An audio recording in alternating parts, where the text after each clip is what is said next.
So what happens in the story of Elijah? He defeats the prophet of Baal. He does this amazing, amazing feat, and he falls into depression, and he wants to hear the voice of God.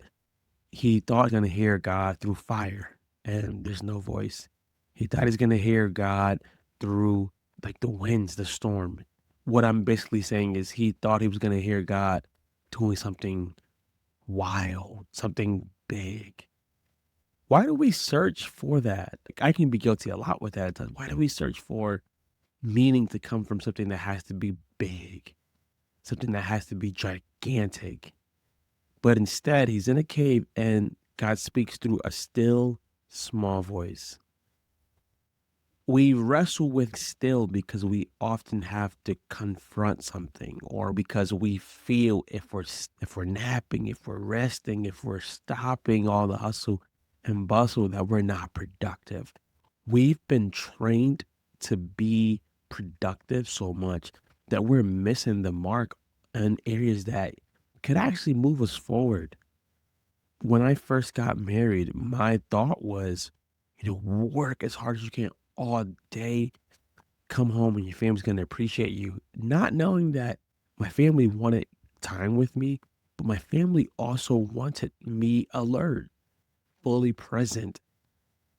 Yes, society does push us to just work like crazy and do things like that, but we have to stop and ask God, what do you want from me? What does my nervous system actually need? I'm always in this place of hustling, this place of fight, flight, or freeze. I'm always on. What if God is saying, hey, I want you to slow down? I want to talk to you. I want to tell you what you don't see. I want to show you what could be, but I can't talk to you because you won't slow down. You ever see somebody, they're always on the go? They got a phone in their hand. As soon as they step out, they're always on the go. Usually that person is nervous to slow down because they're going to have to confront something.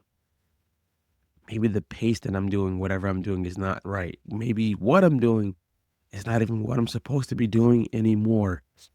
I want to leave you with this thought, and then we'll get into what you can use for a practice or a prompt. If I slowed down and everything around me crashed, maybe it's time for it to crash. If slowing down meant everything crashes, then it's probably time to slow down. Because as much as you think you're holding this thing up by your strength and your might, you're probably not. It's probably holding on by a thread. And the reason why I say that is sometimes we take God out of equations faster than we think. Guilty. I've been guilty so many times. We start projects, we start things so fast that God's like, I mean, you can, but I really want you to do that and then go relax so that you can do it with all your might and all your strength. You can do it better. We struggle with that because our society is hustle culture. Our society is gotta be grinding, gotta be on the grind. If you're not getting after it, then you don't really want it. And it's so false. You'll start to realize when you slow down, your nervous system starts to let you know. Remember, our body is not the enemy. Your body will start to let you know, hey, I'm with you. I'm down with you on this journey. I'm your partner, not your enemy. You don't know that.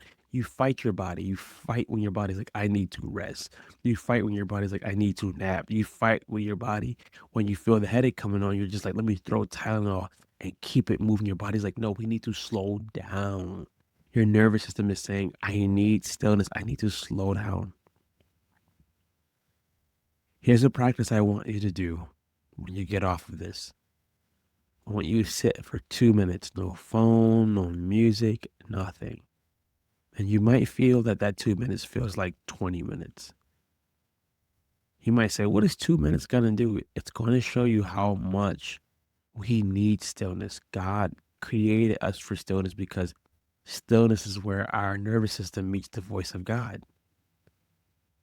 If we don't get still, it's rare that we'll hear the voice of God. I want to leave you with this prompt. Where do I feel the most resistance to stillness? And the second part, what might it be protecting? Journal that. Be honest with yourself. And I even say do the journal prompt after you sat still for 2 minutes. You'd be amazed what comes up. Now, this is not for condemnation. This is for helping you see, hey, what's next for me? What does God want from me? Or what does he want to get to me? Or what does he want to tell me? And you'll realize sometimes us chasing what the world wants is not what God wants. And what God wants is always better. Always better.